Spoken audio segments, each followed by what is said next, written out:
एक गांव में एक नौजवान लड़का रहता था। वो अपने घर के हालात से दिल बर्दाश्त था। उसके वालिद सख्त मिजाज थे और अक्सर उसे डांटते रहते थे। एक दिन बात इतनी बढ़ गई कि लड़का गुस्से में आकर घर छोड़ने पर मजबूर हो गया।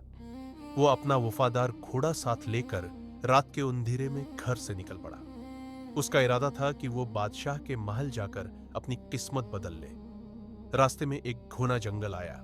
दरख्तों के साए और अजीब आवाजें दिल को खौफजदा कर रही थी। अचानक चंद डाकू झाड़ियों से निकल आए। उन्होंने लड़के को घेर लिया, उसका सामान छीन लिया और उसे जबरदस्ती अगवा करके अपने ठिकाने पर ले गए। डाकुओं ने घोड़ा भी बांध दिया, मगर वो बार बार हुनहुनाता रहा, जैसे अपने मालिक को आवाज दे रहा हो। डाकुओं ने लड़के को रस्सियों से बांध दिया। रात भर वो अल्लाह से दुआ करता रहा। उसने हिम्मत नहीं हारी और मौका की तलाश में रहा।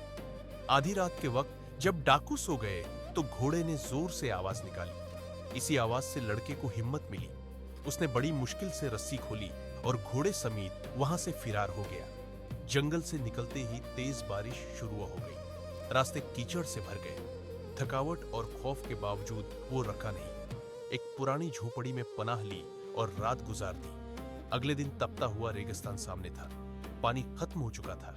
प्यास से इसकी हालत खराब हो गई, मगर उसने अपना आखिरी पानी घोड़े को पिला दिया।